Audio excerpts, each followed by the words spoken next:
शुभ संध्या मेरे प्यारे साथियों, आप सभी का स्वागत व अभिनंदन है यकसीट के ऑफिशियल ऐप पे। आप सभी लोग जुड़ जाइए। क्लास से बहुत ही ज़बरदस्त चैप्टर आपका शुरुआत हुआ था परसों की क्लास में। कल आपकी क्लास नहीं चल पाई थी क्योंकि थोड़ी सी टेक्निकल इशू की वजह से क्लास चलाना जो है असंभव रहा, तो कल क्लास नहीं चल पाई, उसके लिए क्षमा प्रार्थी रहेंगे। और आज आपकी क्लास उसके आगे कंटिन्यू होगी, तो आप सभी लोग पहले लाइव उपस्थित हो जाइए और शुरू किया जाए आज की क्लास को। एक बार आप लोग बता देंगे कि कल के क्लास में लास्ट में हम लोगों ने क्या पढ़ा था और कितना पढ़ा था, एक बार सूचित कर देंगे। उसके आगे फिर बात को आगे बढ़ाते हैं।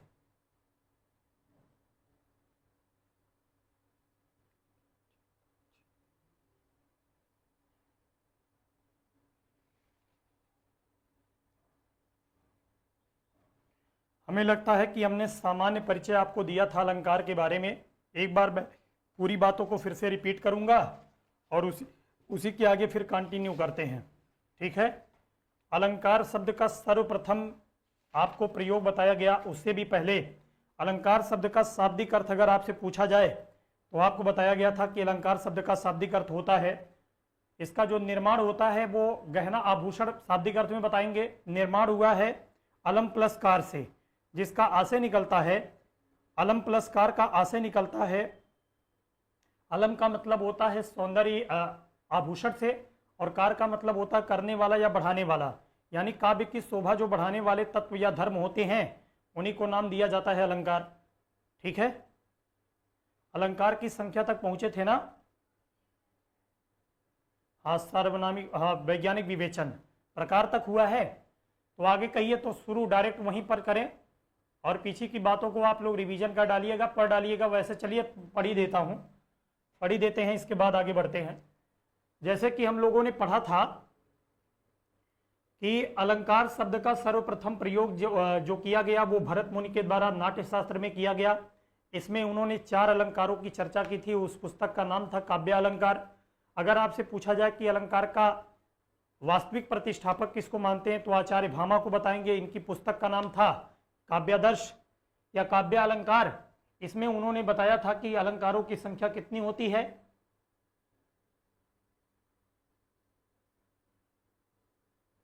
आप पीडीएफ से नहीं पढ़ाया जाएगा, परेशान ना रहिए, लिख करके पढ़ाएंगे। पहले बात सुनिए, पहले आप लोग समस्या गिनाना शुरू करते हैं, पहले पढ़िए।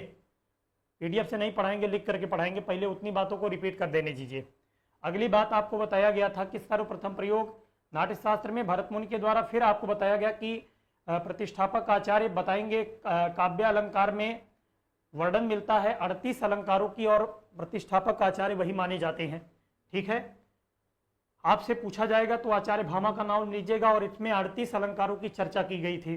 फिर आपको बताया गया था इसकी परिभाषा को, इसके बाद आगे बढ़ाए थे कि आचार्य दंडी ने परिभाषा देते हुए कहा था काव्य की कि अलंकार काव्य का शोभा कारक धर्म है। आचार्य दंडी के अनुसार काव्य शास्त्रीय परिभाषा जानने को मिलता है।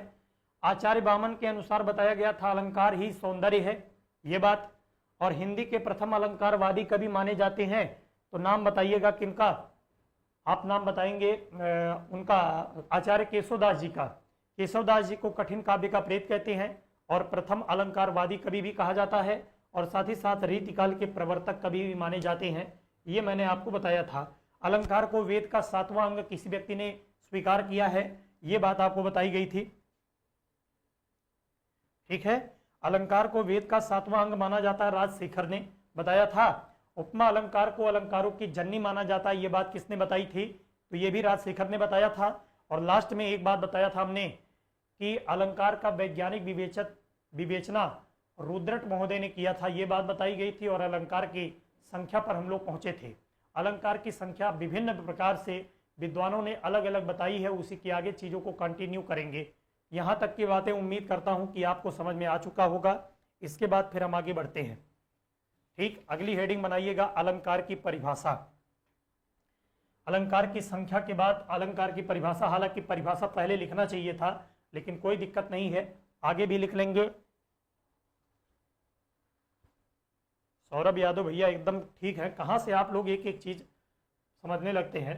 बस गर्मी इतना ज़्यादा है, इतना तबाह करने वाला है कि अब क्या बताया जाए, कैसे मई जून में रहा जाएगा। बस इसके लिए हम लोग थोड़ा सा चिंतित हैं, बाकी और कोई दिक्कत नहीं है। तो लगातार कंटिन्यू क्लास पढ़ने की वजह से भागम भाग मचा है, यही बस परेशानी का विषय यही है, बाकी और कोई समस्या नहीं है भैया, निश्चिंत होकर के पढ़ें।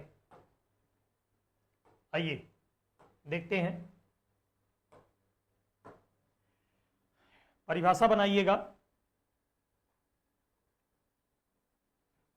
हेडिंग बनाएंगे अलंकार की परिभाषा।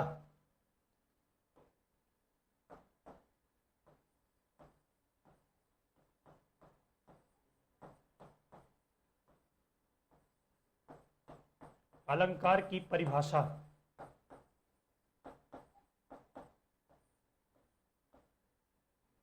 अलंकार की परिभाषा अलग अलग विद्वानों ने अलग अलग तरीके से बताया है, तो 2-3 परिभाषा इसका प्रचलन में है। पहले उस परिभाषा को पढ़ने का और समझने का प्रयास करेंगे आप लोग, फिर बात आगे बढ़ाएंगे हम। एक परिभाषा बताया जाता है अलंकार की, ध्यान देंगे, अलंकार की परिभाषा नंबर 1, काव्य की शोभा बढ़ाने वाले तत्व या धर्म को ही क्या कहा जाता है? अलंकार। इसको जल्दी से लिख जाइएगा, धीरे से, किसी को पता ना चले। काव्य की शोभा बढ़ाने वाले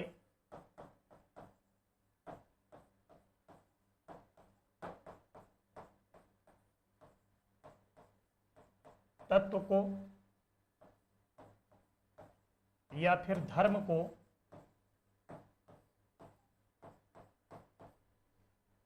अलंकार कहते हैं।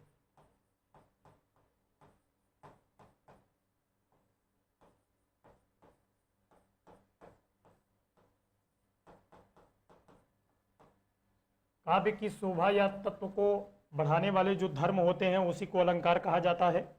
अगली बात ध्यान रखेंगे, काव्य को आभूषित करने वाले पदार्थ को अलंकार कहा जाता है, ये भी एक परिभाषा है।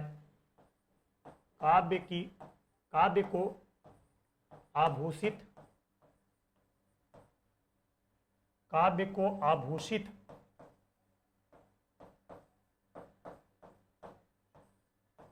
करने वाले पदार्थ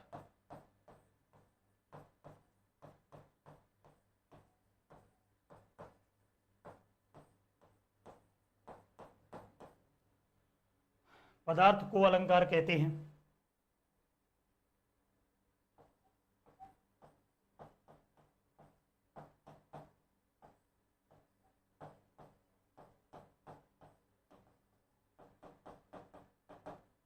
अगली बात, तीसरी परिभाषा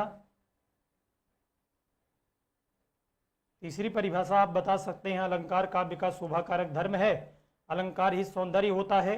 और अगली बात आप बता सकते हैं, जैसे एक कवि हैं जिनकी एक व्यवहारिक परिभाषा बताई गई अलंकार के बारे में, वो बताते क्या हैं कि जिस प्रकार काव्य की सुंदरता उसका माना जाता है, काव्य का आभूषण माना जाता है उसका अलंकार, ठीक है, तो उसकी बातों को लिंक करते हैं 3 चीज़ों से, और उन्होंने 3 परिभाषा को, यानी इस परिभाषा को लिंक कर डाला है। एक दोहे में वो परिभाषित करने का प्रयास करते हैं और बताते हैं कि भूषण बिनु न विराजिए कविता बनिता मित्र। आभूषण और सौंदर्य के बारे में परिभाषा बताते हुए महाकवि भूषण जी कहते हैं कि जिस प्रकार स्त्री का सौंदर्य उसका आभूषण होता है, ठीक उसी प्रकार से अलंकार काव्य का सौंदर्य माना जाता है, यानी काव्य का सौंदर्य उसका अलंकार माना जाता है। और अगली बात उन्होंने बताया, कविता बनिता मित्र, कविता की सौंदर्य देखेंगे, बात को फिर से समझेंगे। भूषण बिनु न विराजिए कविता बनिता मित्र, वो बताते हैं कविता का मतलब होता कविता से यानी छंद से, और बनिता का मतलब होता स्त्री से, और मित्र का मतलब होता मित्र से यानी दोस्त से या फ्रेंड से। बताते हैं कि तीनों का आभूषण अलग अलग होता है और तीनों के आभूषण के बिना किसी का श्रृंगार होना संभव नहीं है। जिस प्रकार से काव्य का सौंदर्य या शोभा माना जाता है अलंकार, ठीक उसी प्रकार से यानी कविता का सौंदर्य काव्य का सौंदर्य माना जाता है उसका अलंकार। ध्यान रखेंगे, अलंकार के माध्यम से शोभा बढ़ती है, आभूषण बढ़ता है, गहना बढ़ता है, अर्थात उसका सौंदर्य बढ़ता है। और अगली बात बताया गया उनके द्वारा, बनिता का मतलब होता है स्त्री का, स्त्री के द्वारा आभूषण का जो तत्व, आभूषण जो होते हैं उसके द्वारा पहनने वाले, उसके माध्यम से उसकी सुंदरता और उसका सौंदर्य बढ़ता है। ठीक उसी प्रकार से मित्र का सुंदरता उसका विश्वास माना जाता है, यानी कभी भी आपके पास मित्र हो और उस मित्र के पास या आपकी मित्रता में विश्वास नाम की चीज ना हो, तो उस फिर मित्रता का कोई मतलब नहीं है। और मित्रता को परिभाषित करते हुए फिर वो उन्होंने कह डाला है कि सवाल पानी का नहीं प्यास का है, सवाल पानी का नहीं प्यास का है, सवाल मौत का नहीं सांस का है। और दुनिया में दोस्ती तो बहुत है मेरे दोस्त, पर सवाल दोस्ती का नहीं विश्वास का है। तो जो दोस्ती में मित्रता में आभूषण आता है वो वास्तव में विश्वास वाली चीज है। इस बात को ऐसे समझेंगे, जब तक मान लीजिए कि किसी व्यक्ति के 100 मित्र हों और सब दगाबाज टाइप के हों, यानी उसकी बातों को हर तीसरे व्यक्ति से जाकर के बता देते हों, जैसे कुछ सीक्रेट होता है, कुछ ऐसी चीजें होती हैं जो शायद किसी से शेयर नहीं की जाती मित्रता में। यानी मित्रता के अंदर विश्वास नाम की चीज का बहुत महत्व होता है, और वो चीज हो ही ना तो उस मित्रता का कोई आशय मतलब नहीं निकलता है। और आपके पास किसी व्यक्ति के पास एक ही मित्र हो, उसके लिए वो परिवार से ज्यादा ख्याल रखता हो और उसके बारे में उसका कभी भी अनभला ना चाहे, कभी भी उसका अहित ना चाहे, तो ऐसी स्थिति में वही मित्रता उसके 100 मित्रता पर 100 दोस्तों के ऊपर भारी पड़ती है। तो वही बात बताते हैं कि इनकी बातों को बताते हुए बताए हैं। ठीक, अगली बात बताया गया, जैसे फिर आगे एक विद्वान ने परिभाषित किया है मित्रता के बारे में कि पैसा है तो मित्र संग में संग ढोले, और पैसा ना हो मित्र तो मुंह में से ना बोले। अगर व्यक्ति के पास पैसा है तो मित्र बनने वाले लोगों की संख्या कम नहीं पड़ेगी। आप देखेंगे 10-20 लोग ऐसे पीछे में टहलते रहेंगे। और अगर आपके पास पैसा ना हो तो फिर वही सच्चा मित्र की आपको ज्ञान हो जाएगा, जो आपका उस समय में भी साथ निभाएगा। वास्तविकता में वही मित्र होता है। जब आपके पास पैसा ना हो, आपके उस दुख दर्द में भी खड़ा रहे, वही 10, 15, 20 लोग जो रहते हैं उसमें से 19 लोग सरक लेंगे धीरे से, और एक आध मित्र, वही सच्चा मित्र जो रहेगा, वो लास्ट तक आपका साथ निभाने के लिए तत्पर रहेगा। तो इस बात को समझेंगे इसके माध्यम से, ठीक है ना। तो यहां तक बात समझ पाए। तो परिभाषा के बारे में इतनी सारी पंक्तियां प्रचलित हैं, और ये आपको जानकारी के लिए केवल था, इसको पूछा उछा नहीं जाएगा। तो यहां से इस बात को समाप्त करते हुए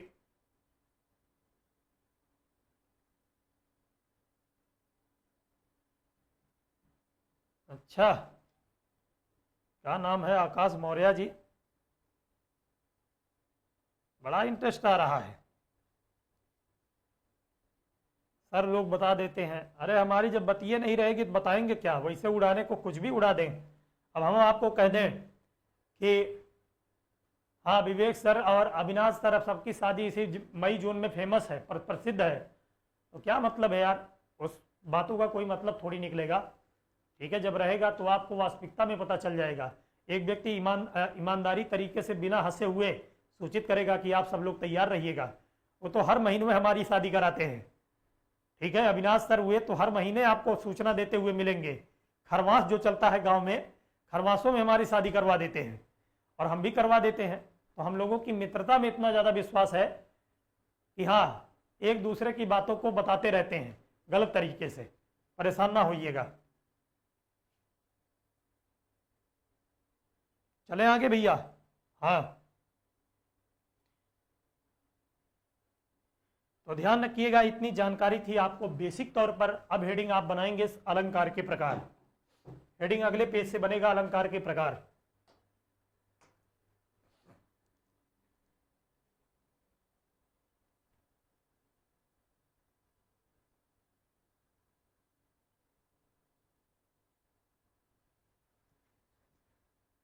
आप लोग खुद नहीं चाह रहे हैं कि हमारी शादी हो आप लोग खुद नहीं चाह रहे हैं।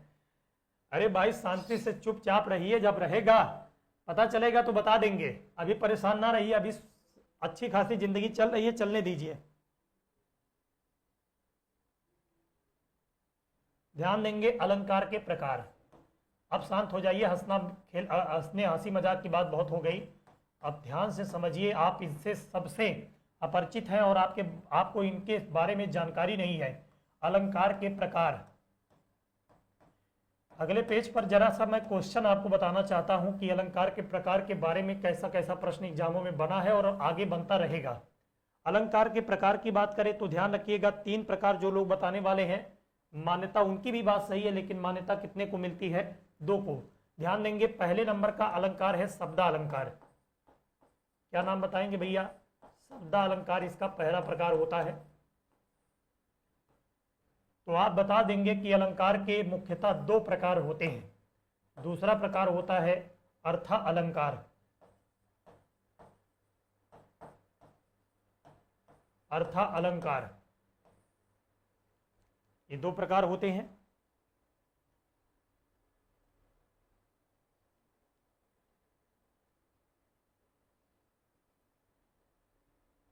और ये भी बात अगर आपसे पूछ लिया जाता है कि विद्वान किसके अनुसार तीन संख्या बताई गई थी, तो आप लोग ये भी बता सकते हैं कि जो तीन की मान्यता मिलती है, यानी तीसरे प्रकार का जो अलंकार जन्म लेता है, उन तीनों का नाम लिख लेंगे। पहले का नाम है शब्दा, दूसरे का नाम है अर्था, और तीसरे का नाम है उभया अलंकार। ये बात किसने बताई है और किस विद्वान के द्वारा तीन अलंकार मानना चाहिए, अगर ये भी बात आपसे पूछ ली जाए तो इस काबिल भी आप रहिए, उस बात का आप चयन कर पाइए, अर्थात बता पाइए।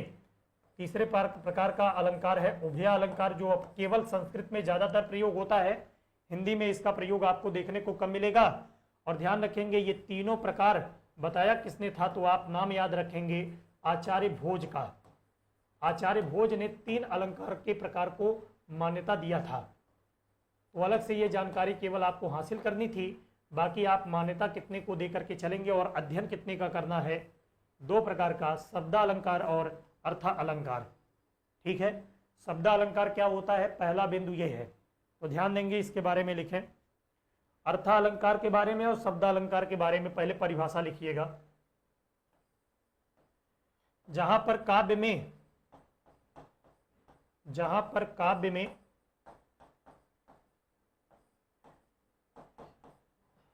शब्द के माध्यम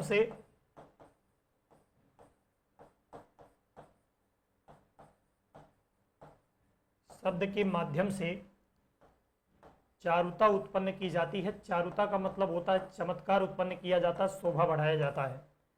चारुता का और आसान शब्द में लिख सकते हैं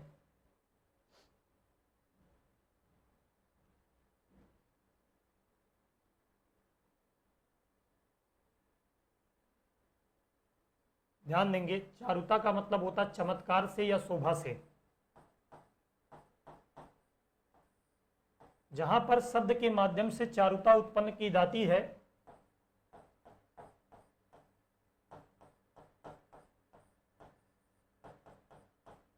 उसे अलंकार का नाम क्या देते हैं, शब्दालंकार, यानी उस अलंकार को बताएंगे क्या भैया, शब्दालंकार। अर्थालंकार के अंतर्गत क्या नाम आ जाएगा, ये बहुत इंपॉर्टेंट प्रकार हो जाएगा, इसके बारे में परिभाषा वहीं पर लिखेंगे। ठीक, छोड़ दीजिए, इस अर्थालंकार के बारे में केवल इतना जान जाइए, बता देता हूं, लेकिन लिखने की जरूरत नहीं है। जब अर्थालंकार यानी शब्द हम कंप्लीट तरीके से पढ़ लेंगे, जब अर्था पर चलेंगे तो अर्था की बात को वहीं पर सिद्ध किया जाएगा। अर्थालंकार क्या कहता है, इसको बात को समझेंगे। जहां पर काव्य में अर्थों के माध्यम से या अर्थ के माध्यम से चारुता उत्पन्न की जाती है, वहां पर अलंकार का नाम पड़ता है अर्थालंकार। यानी जब तक आप काव्य का, दोहे का, चौपाई का, छंद का अर्थ नहीं जानेंगे, तब तक आप उसकी बातों को समझ ना पाइए।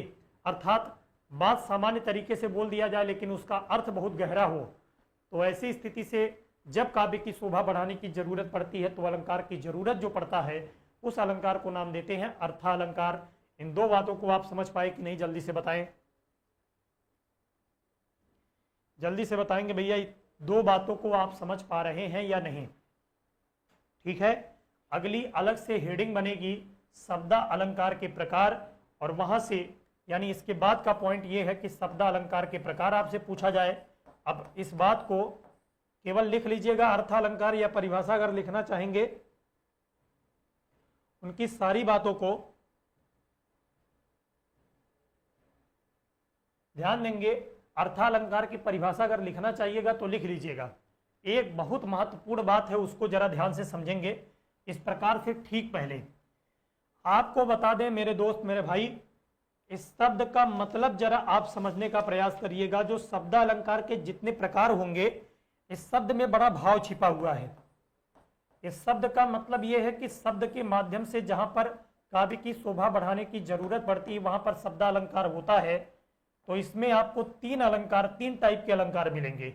इस शब्द से मतलब निकलता है वर्डगत, यानी जब कभी भी वर्ड के माध्यम से या वर्डों के माध्यम से अलंकार की शोभा यानी काव्य की शोभा बढ़ाई जाती है तो वहां पर भी अलंकार का नाम पड़ता है शब्दालंकार।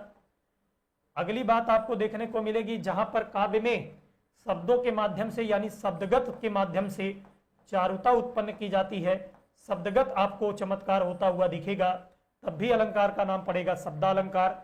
और यही तीसरी बात इसमें ये भी छिपी हुई है कि जब कभी भी वाक्यगत कोई बात कही जाए यानी कोई सेंटेंस पर आधारित बात की जाती है तो वहां पर भी अलंकार का नाम क्या पड़ता है, आप बताएंगे शब्दालंकार।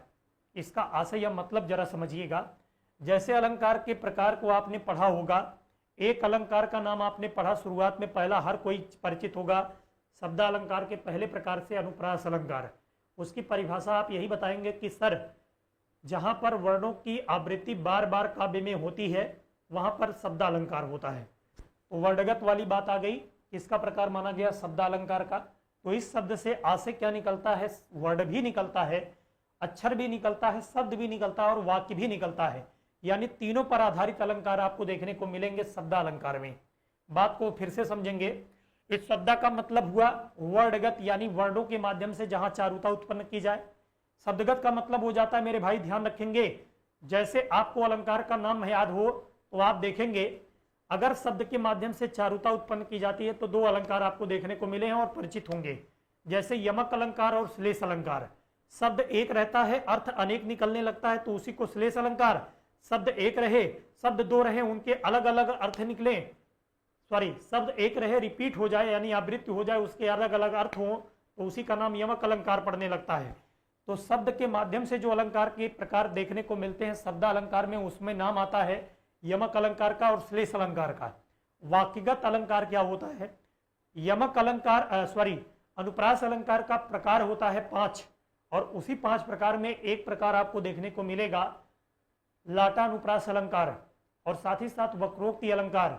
वक्रोक्ति अलंकार और लाटानुप्रास अलंकार आधारित किसके ऊपर होता है, वाक्य के अंतर्गत पूरे पूरे सेंटेंस दिए गए होते हैं, उसके माध्यम से चारुता उत्पन्न की जाती थी, अर्थात आवृत्ति जो होगा वो वाक्य को लेकर के होता है, ऐसे अलंकार का नाम दे देते हैं। ध्यान रखेंगे, वाक्यगत आधारित होने के बावजूद भी उसको शब्दालंकार कहा जाता है। अलग से हेडिंग बनाइएगा, शब्दालंकार के प्रकार, कंफर्मेशन देंगे। बात और आशय पूरा समझ में आया हर किसी को। समिता मौर्य एग्जाम में प्रकार पूछेगा तो किस पर टिक करेंगे सर, ध्यान रखिएगा 2 पर टिक करिएगा। अगर वो पूछ लेता है कि आचार्य भोज के अनुसार कितने प्रकार के अलंकार होते हैं, पहली बात तो ये जान जाइएगा विवादित प्रश्न नहीं पूछता है, तो आप बताएंगे 3 को, नहीं तो आप सामान्य परिस्थिति में 2 बताइएगा।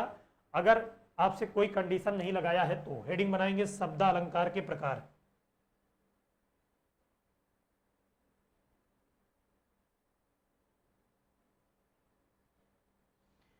ध्यान देंगे, शब्दालंकार के प्रकार। अंजलि उपाध्याय बच्ची पहले हमसे पढ़ी हैं क्या आप? बहुत तेज आपका टाइप चल रहा है और एकदम सही दिशा में चल रहा है। शब्दालंकार के प्रकार, इसी प्रकार को बता देते हैं। कुछ महत्वपूर्ण सूचना मैं आपको देना चाहता हूं, उस सूचना को बहुत ध्यान से गौर से सुनिएगा, लेकिन क्लास में बने रहेंगे तब, क्लास छोड़िएगा मत और जानिएगा। क्वेश्चन यूपीएसआई का पूछा गया था, कौन सा ऐसा प्रकार है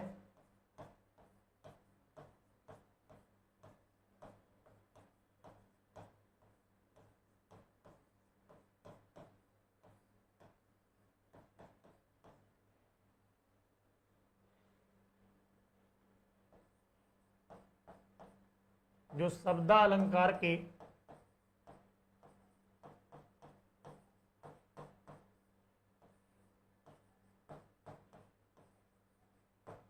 भेद के अंतर्गत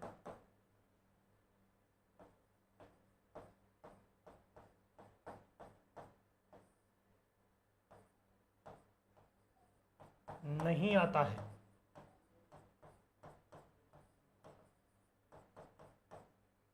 ऑप्शन नंबर ए यमक अलंकार, ऑप्शन नंबर बी श्लेष अलंकार, ऑप्शन नंबर सी वक्रोक्ति या अलंकार, और वक्रोक्ति नहीं दिया था, हाँ ध्यान देने दीजिए, याद करने दीजिएगा, हाँ ठीक है, दिया था चित्रा अलंकार, और चौथा ऑप्शन बनाया था उपमा अलंकार। यूपीएसआई 2017 का पूछा गया प्रश्न है, लोगों के दांत खट्टे कर दिया था जब ये क्वेश्चन पूछा था। यूपीएसआई 2017 के एग्जाम में पूछा गया प्रश्न है।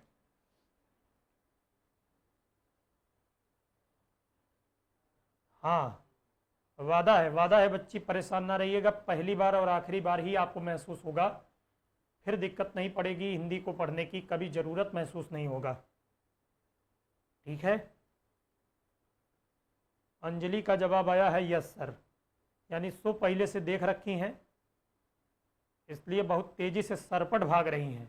तो और लोगों को प्रयास करने दीजिए, जब गलतियां लोग करेंगे क्लास में तो फिर सीखेंगे, और उस सीखने के बाद जो प्रक्रिया मन में चलेगी और दिमाग में बैठेगा जा करके, वो फिर जीवन पर्यंत नहीं भूलेगा। तो ऑप्शन नंबर कौन सा सही है जरा बताएंगे। शब्दालंकार के प्रकार के अंतर्गत कौन सा नहीं आता है। उपमा नहीं है। चलिए जवाब सबका सही आया है, उसका कारण है कि अंजलि उपाध्याय ने सभी प्रकार के नामों का वर्णन आपके कमेंट बॉक्स में कर दिया था, तो आप इससे परिचित हो गए। लेकिन ध्यान रखिएगा, जब ये एग्जाम में आया था तो व्यक्ति को यही नहीं हवा लगा कि चित्रा अलंकार भी अलंकार होता है, तो आदमी सामान्य तरीके से क्या जानेगा, यमक भी इसका प्रकार, श्लेष भी इसका प्रकार, उपमा भी होता है। तो एक बार उसके दिमाग में ये चीज़ नहीं आता कि ये अर्थालंकार के प्रकार के अंतर्गत आता है, और जैसे ये बात थोड़े समय के लिए दिमाग से स्किप हुआ तो तुरंत ऑप्शन में खुश होने के लिए जवाब में बैठा क्या है, चित्रा अलंकार। तो निश्चित रूप से आप इस टाइप के प्रश्न को कर पाने में तब सफल होंगे जब इनके प्रकार से आप अवगत रहेंगे तब। आइए, कुछ विद्वान इनके 8 प्रकार बताते हैं और कुछ विद्वान इनके 9 प्रकार बता देते हैं, और 9 को मान्यता दीजिएगा। आइए इन 8 प्रकार के बारे में जानना शुरू करते हैं। पहले एक बार उनके नामों से परिचित होंगे, फिर उसके कामों से परिचित होंगे, और कामों से परिचित होते होते हम लोग इनकी पूरी बात को समाप्त कर देंगे। पहले जरा नाम लिखिएगा। ठीक, ऑप्शन नंबर डी सही था। ध्यान से सुनेंगे।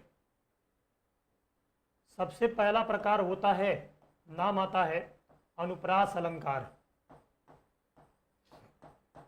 अनुप्रास अलंकार। दूसरे प्रकार का नाम है यमक अलंकार। तीसरा प्रकार होता है श्लेष अलंकार। चौथा प्रकार होता है वक्रोक्ति अलंकार।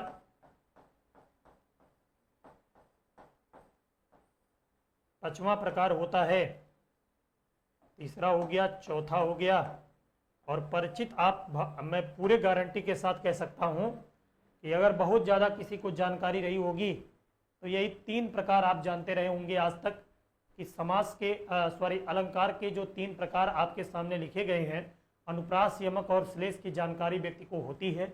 इसके बाद की जानकारी आपको मेंशन करना है और जानना है कि शब्द अलंकार के कुछ अन्य भी प्रकार होते हैं। श्लेष अलंकार, वक्रोक्ति अलंकार। अगले अलंकार का नाम है वीप्सा अलंकार। क्या नाम है भैया? वीप्सा अलंकार। छठवें अलंकार का नाम है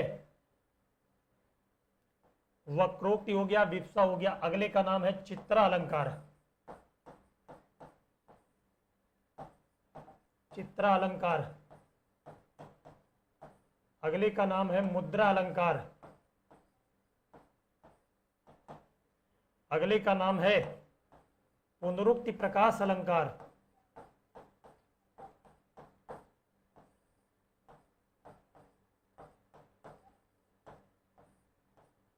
अगले का नाम है पुनरुक्ति वदाभास अलंकार।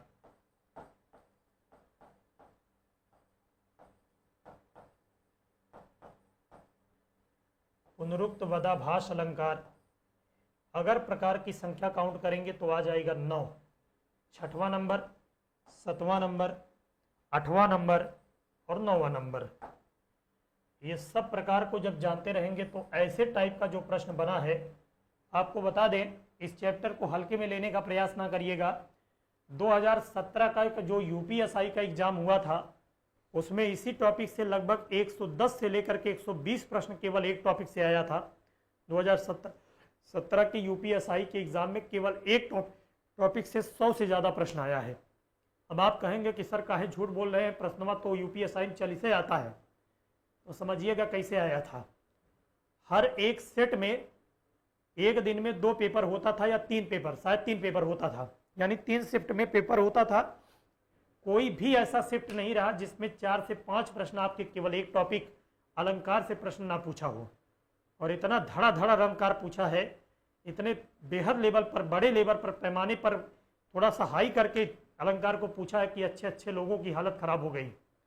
अलर्ट रहिए, 4 साल बाद एग्जाम आपका होने वाला है 2022 में। तो इस बात को काबिल माना जाएगा और आपसे उम्मीद किया जाएगा कि 2022 का 4-5 साल बाद जब एग्ज़ाम आप देने जा रहे हैं तो मैं आपको लेवल वही लेकर के चल रहा हूँ, यूपीएसआई से कम नहीं पढ़ाऊँगा। और यूपीएसआई की बातों को अगर आप कवर कर लेंगे तो वही बात उम्मीद मैं करूँगा कि हो सकता हो रिपीट हो जाए आपके एग्ज़ाम में। गारंटी नहीं लूँगा, लेकिन अगर एग्ज़ाम से प्रश्न बनना शुरू किया तो यूपीएसआई की बातों को जो एग्जाम में दे रखा है वहाँ तक की चीज़ें तो आपका कम से कम तैयार होना चाहिए। इस बात को समझते चलिएगा, ठीक है। न हो गया ना, परिचित हुए? ईमानदारी से बताइएगा कितने अलंकार को आप जानते थे। 9 में से केवल आप परिचित रहे होंगे तो 3 से 4 अलंकार आपको पता रहा होगा। तो जानकारी को ऐसे ही आपको इंक्लूड करना है, अपनी जानकारी को बढ़ाना है। अब इन 9 के बारे में अध्ययन करना है, शुरुआत करेंगे, लेकिन उससे पहले एक महत्वपूर्ण जानकारी ध्यान से सुनेंगे, फिर इसके बाद स्टार्ट करते हैं अनुप्रास अलंकार के बारे में पढ़ना। ध्यान देंगे, ये जो आपकी क्लास 4 से 5 से 6 चलती है, ये चलती रहेगी। इसमें कंटिन्यू हम पढ़ाएंगे अलंकार जब तक समाप्त नहीं होगा तब तक। अलंकार समाप्त होगा तो बचा हुआ कुछ टॉपिक जो है, जैसे वाक्य आपको पढ़ाएंगे, जैसे आपको हम लिंग वचन कारक पढ़ा देंगे। और इसके बाद आपका शब्द भंडार वाला टॉपिक बचता है, जिसमें आपको क्रम से विलोम, पर्यायवाची, वाक्यांश के लिए एक शब्द, तद्भव तत्सम शब्द, ठीक है, मुहावरे, लोकोक्तियाँ, अनेकार्थी शब्द, एकार्थी शब्द। अगली बात आपको गद्यांश पद्यांश पर आधारित प्रश्न, और साथ ही साथ लास्ट में हिंदी साहित्य का इतिहास बचता है। तो पूरा कोर्स आपका पिकअप हो जाएगा, पूरी बात को समझेंगे।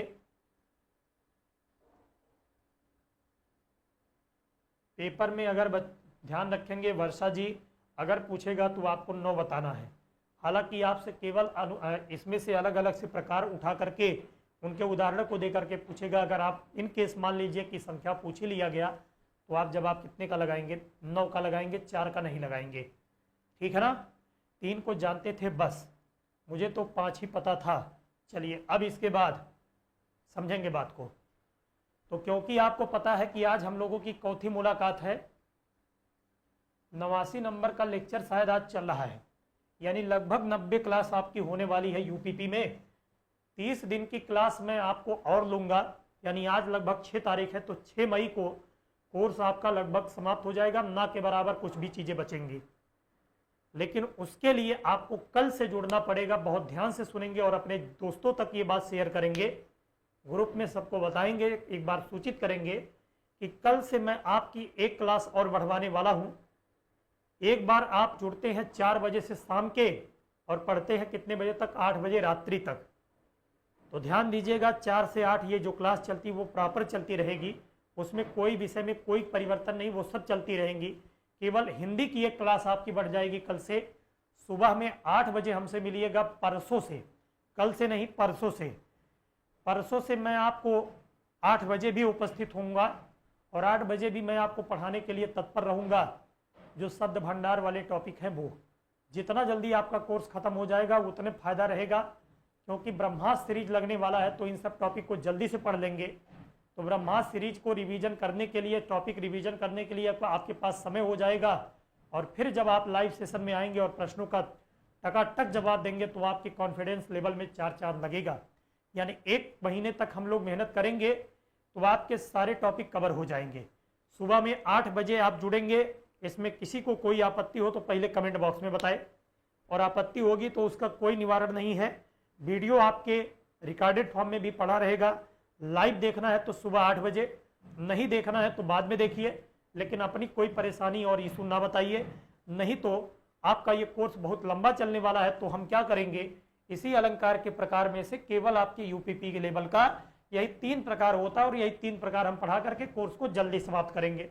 अगर आप चाहते हैं कि अलंकार हमको एक बार और फाइनली बार पढ़ा दीजिए, क्योंकि अब थोड़ा सा जानते हैं कि 90 क्लास 120 क्लास में 4 महीने में कोई आपको हिंदी यूपीपी के बैच में पढ़ाता हुआ सिंगल एक व्यक्ति पा जाइएगा तो बताइएगा।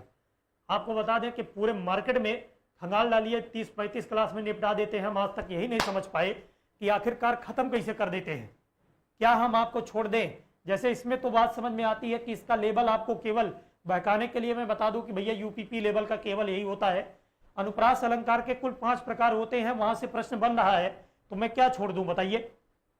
तो मैं आपका कहीं भी अहित नहीं चाहता हूं, अनभला नहीं चाहता हूं कि आप आने वाले प्रश्नों को जब देखिए तो बता पाइए कि ये हमने पढ़ा ही नहीं था और अलंकार हमारा समाप्त हो गया, क्योंकि वो टॉपिक जोड़ा है केवल अलंकार। तो अलग से आपको कोई इंफॉर्मेशन नहीं दिया है कि हम 9 अलंकार को नहीं पूछ सकते हैं।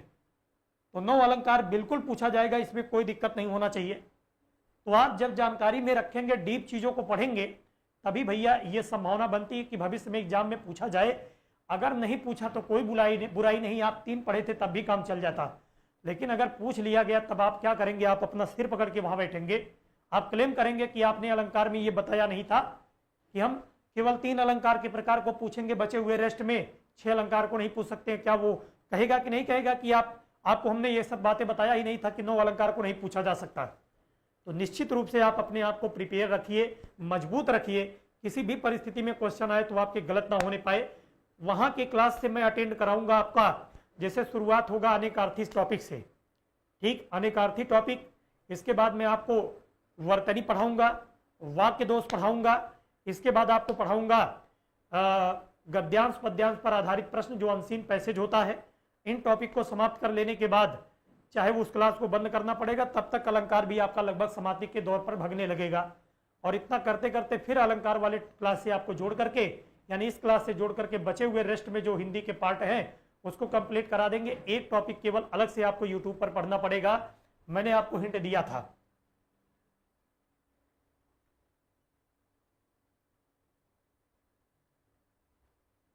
हाँ, ऐप पर चलेगी बच्ची क्लास, ठीक है, ऐप पर क्लास चलेगी सुबह के 8 बजे। वो 1 घंटा आप अलग से पढ़ लीजिएगा। सुबह उठने की आदत डालिए। सुबह उठ करके अगर मेहनत कर लेंगे, कड़ी मेहनत 1 महीना, तो आपको हिंट दे दिया जाए कि आपका एग्जाम का डेट भविष्य में किसी भी समय सुनने को मिल सकता है। या हो सकता हो कि यूपीएसआई का एग्जाम, यूपीपी का एग्जाम ना भी पढ़े तो आप लेखपाल का एग्जाम देंगे, कोई भी एग्जाम देंगे, हर जगह पर फायदा करने वाला हिंदी हर जगह पूछी जाएगी, ठीक है ना। हाँ, जैसे हमारा पढ़ाना होगा उसको हम पढ़ा देंगे। एक बात और सुनेंगे, हिंदी साहित्य को पढ़ने के लिए हमारे पास 2 तरीका है। अगर आपकी हार्दिक इच्छा रहेगी उसको भी शॉर्ट तरीके से पढ़ना है तो इस क्लास में पढ़िए। और अगर आप चाहते हैं कि हिंदी साहित्य के इतिहास को आप इतना पढ़ा दीजिए कि आपको प्रवक्ता बनने तक कोई अगर एक सिंगल माई कलाल एक क्वेश्चन अगर आपके सामने ऐसा आ जाए जिसको आप परिचित ना हो, उस लेवल की हिंदी और हिंदी साहित्य के इतिहास को अगर आप जानना चाहते हैं तो जुड़ जाइएगा। आपकी बार शनिवार की रात से इस महीने में आप लोगों के साथ ताबड़तोड़ मेहनत करूंगा। शनिवार की क्लास होगी यूपीपी की, चाहे वो यूपी लेखपाल की हो, चाहे यूपीएसआई की हो, चाहे वनडे का कोई भी एग्जाम किसी को देना है। आप शनिवार की रात में चाहे जुड़ेंगे, आपको बता देंगे 1-2 दिन में, और चाहे संडे के दिन 2 से 2.5 घंटे की क्लास चलेगी, जिसमें आपको हिंदी साहित्य के इतिहास का प्रारंभिक बिंदु अर्थात उसका सामान्य परिचय केवल मैं 2.5 घंटे में पढ़ाऊंगा।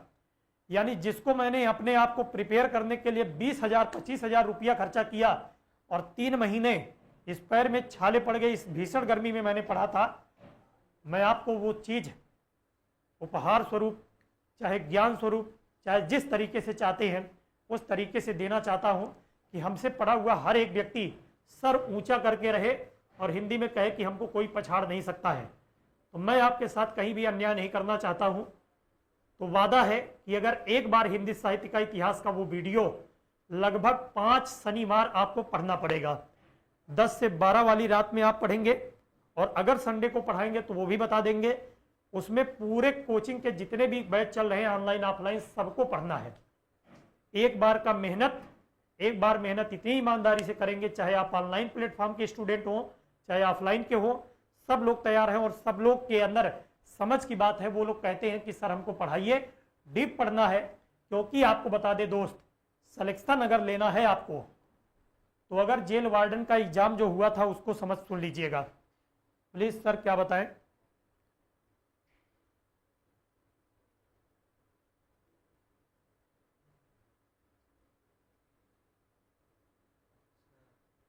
चलिए संडे वाली बात को संडे को देखेंगे, उसका मजबूरी है, संडे को ही लेते। लेकिन उस समय संडे के दिन पूरा स्टूडियो आपको पता है कि बंद होता है, स्टूडियो बंद होता, क्लास बंद होती है, तो अलग से टेक्निकल टीम वाले को बुलाना पड़ेगा। देखेंगे अगर वो राजी हो जाएंगे तो संडे को करेंगे, नहीं तो कोई दिक्कत नहीं है कि आप शनिवार की रात में वो ध्यान रखेंगे। वो वीडियो ऐसा नहीं है कि आपकी अगर कोई मजबूरी ठहर जाती है, आप रात में क्लास नहीं कर पाते हैं, तो संडे के दिन सुबह उठ करके ऑफलाइन मोड पर कर लीजिएगा। केवल आप लोग कमेंट बॉक्स में अपनी बातों को नहीं बता पाएंगे, यानी वीडियो प्राइवेट नहीं होगा, पड़ा रहेगा, उसको देख सकते हैं। बाद में आप एक अच्छा सा प्यारा सा कमेंट लिख दीजिएगा, केवल इतना दायित्व निभाना रहेगा। एक बार आप लोग लाइव लो रह करके एक बार हलचल ऐसा मचा दीजिए कि हिंदी साहित्य सीरीज को कोई शुरुआत किया है और बहुत ईमानदारी से हर व्यक्ति उसको डेडिकेशन के साथ पढ़ना चाहता है। उस चैप्टर की महत्ता को जरा सा मैं बता देना चाहता हूं, ध्यान देंगे। मैं आपको उस चैप्टर की महत्ता बता दूं कि अगर आपको याद हो तो जेल वार्डन का पेपर 2019 में हुआ था, जो कि आपके यूपीपी लेवल के समकक्ष है। जेल वार्डन का जो पेपर हुआ है, अगर आपके आसपास कोई तैयारी करने वाला हो जो उस एग्जाम को दिया हो, या नेट से आप डाउनलोड करके एक बार सर्च करिएगा और देखिएगा हिंदी के पार्ट को। 37 से 38 प्रश्न जो आया था, मैं आपको दोस्त बता दूं कि 20 प्रश्न केवल और केवल 2 टॉपिक से पूछे गए थे। लगभग 15 से 20 प्रश्न आपके आए थे हिंदी साहित्य के इतिहास से और पुरस्कार से मिला करके। रेस्ट में बचा हुआ 17 क्वेश्चन केवल आया, जो पूरा 3 महीने से हम लोग पढ़ रहे हैं, यानी व्याकरण और काव्य शास्त्र को मिला करके, रस छंद अलंकार को मिला करके। तो आप बताइए महत्ता किसकी हुई?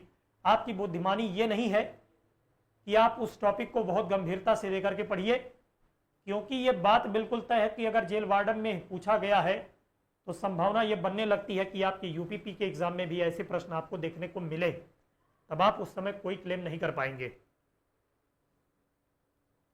और मैं बता दूं कि जो अपने आप को उसमें बहुत बड़ा हिंदी का जानकार व्यक्ति कहता था, वो भी 20 से 25 प्रश्न करने में उसके हालत और पसीने छूट गए। बहुत खतरनाक पेपर। और वादा है कि जो वो पेपर में पूछा गया प्रश्न था और आगे भी जो पूछा जाएगा, सिंगल एक प्रश्न आपकी जानकारी और आपकी क्लास से और आपके नोट से बाहर नहीं जाने पाएगा। एक बार केवल पढ़ लेंगे, समस्या का निवारण हर बार हो जाएगा, इस बात का ख्याल रहे। अंशिका सिंह बच्ची का कहना है कि सर मेरी दीदी का जेल वार्डन में हो गया है। कहाँ चिल्लाते हो भाई, आवाज सुनाई देता है। ठीक है ना? तो बहुत बहुत बधाई हो उनको। जेल वार्डन का एग्जाम हुआ है तो आप उनसे, दीदी से पूछिए कि हिंदी किस लेवल की पूछी गई थी, तो आपको बताएंगे, अवगत कराएंगे कि हिंदी किस लेवल की पूछी गई थी। तो भविष्य में आप किसी भी एग्जाम में समस्या में ना पड़े। हम चाहते हैं कि ज़्यादा से ज़्यादा मेजॉरिटी में जो पढ़ने वाले हमसे ऑनलाइन ऑफलाइन के स्टूडेंट हैं, उनका सिलेक्शन बड़ी मात्रा में हो। यानी हम ये चाहते हैं कि 10,000 सीट अगर या 25,000 सीट जो भी आएगा, उसमें ज़्यादा से ज़्यादा बच्चे एक सीट के दिखने चाहिए। हमारे सब्जेक्ट में, मैं अपने सब्जेक्ट की तो पूरी गारंटी लेता हूँ, और तभी हम कोई कार्य को कर करके अपने आप को आत्मसंतुष्टि दे पाते हैं। जब ईमानदारी से कार्य करते हैं तभी वास्तविक आत्मिक खुशी हमको मिलती है। आप इस बात को आभास करेंगे रिवार्ड के रूप में, जब कभी जीवन के किसी भी मोड़ पर मिल जाएंगे, तो अगर आप बताएंगे कि सर हम आपसे ऑनलाइन पढ़े थे और आपने ईमानदारी से हमको पढ़ाया था, उसके फ़ायदे की वजह से आज मैं सिलेक्शन पा पाया हूँ, तो आपके द्वारा दिया गया हमारे लिए सबसे बड़ा उपहार होगा, जिसका कोई मूल्य नहीं है। तब उस दिन मेरे पता चलेगा कि हमने जो ईमानदारी से काम किया था उसका परिणाम कितना अच्छा, वो खुशी जो मिलेगी सुनने के बाद उसकी कोई कीमत होगी नहीं। ये पैसा वैसा तो सेकेंडरी चीज़ हो जाता है। तो 3 महीने के बीच में जो विश्वास और जो रिश्ता बना है, इसको कायम रखने के लिए मैं आपको चाहता हूं कि कोई कोर कसर ना छोड़ूं अपने विषय में। तभी जाकर के हमको अंदर से खुशी मिलेगी कि मैं अपने हर बैच में हर बात को बड़ी ईमानदारी के साथ पढ़ा पाया था। तो ईमानदारी का टैग हमारे ऊपर लगे, इसके लिए मैं निरंतर प्रयास करता हूं और करता जाऊंगा। जिस दिन ये चीज़ हमसे होना संभव नहीं होगा, उस दिन पेन और सारी चीज़ों को विराम दे देंगे। ठीक, तब नहीं पढ़ाएंगे वो चलेगा, लेकिन जब तक पढ़ाएंगे तो क्लेम वाली बात नहीं होगी। और ये एक्सीड की एक पहचान रही है। जैसे कि हमारे माननीय कुलदीप मिश्रा सर हैं, तो 13 साल से पढ़ा रहे हैं, लेकिन एक बच्चा कंप्लेन नहीं कर सकता है कि अगर 7 बजे सुबह की क्लास है तो 12 महीने जो क्लास चलती है वो 7:05 पे नहीं चलेगी। इतने पंक्चुअलिटी और रेगुलरिटी के मामले में वो जाने जाते हैं। तो उस पर हम लोग उन्हीं चिन्हों पर चल रहे हैं और उसका फायदा आप लोगों को देखने को मिलता होगा कि आप 3 महीना लगभग होने वाला है, आप कोई ऐसा बहाना नहीं पाए होंगे किसी दिन जिस दिन मैं आपके क्लास को ना लिया हूं। अलग बात हो गई कि कोई ऐसा आवश्यक कार्य पड़ ही गया जिसकी वजह से क्लास लेना संभव ना रहा हो, तो अलग बात हो गई। नहीं तो पूरी रेगुलरिटी और ईमानदारी के साथ आपको पढ़ाया गया है। इसके लिए आप पूरा इस बात को समझते रहेंगे। तो आपको हम बता दें कि अगर थोड़ी सी बात को हमारी समझते चलेंगे और गंभीरता से लेते चलेंगे तो वादा है आपका कोई भी एग्जाम आने वाला नहीं रुकेगा। इस बात को लिख लीजिए। ठीक, केवल जिस तरीके से आपको बताते चलें उस तरीके से काम करते चलिए। बस सिंगल प्रश्न आपके जानकारी से बाहर नहीं जाएगा, वादा है हमारा। ठीक, तो इसी सब के बीच में आज की क्लास का टाइम भी समाप्त हो चुका है। तो कल से हम लोग के अध्ययन का बिंदु क्या होगा, अनुप्रास अलंकार पर नींव डाली जाएगी, इसके पूरे प्रकार को पढ़ाया जाएगा। तो हम आपको अवगत करा देंगे साहित्य की क्लास कहाँ पर करना है, कितने बजे करना है, कहाँ पर करना है, सब बात बताएंगे। और परसों से आप तैयार रहिएगा सुबह की 8 बजे की क्लास लेने के लिए। ठीक, तो आप सबसे मिलेंगे कल की क्लास में।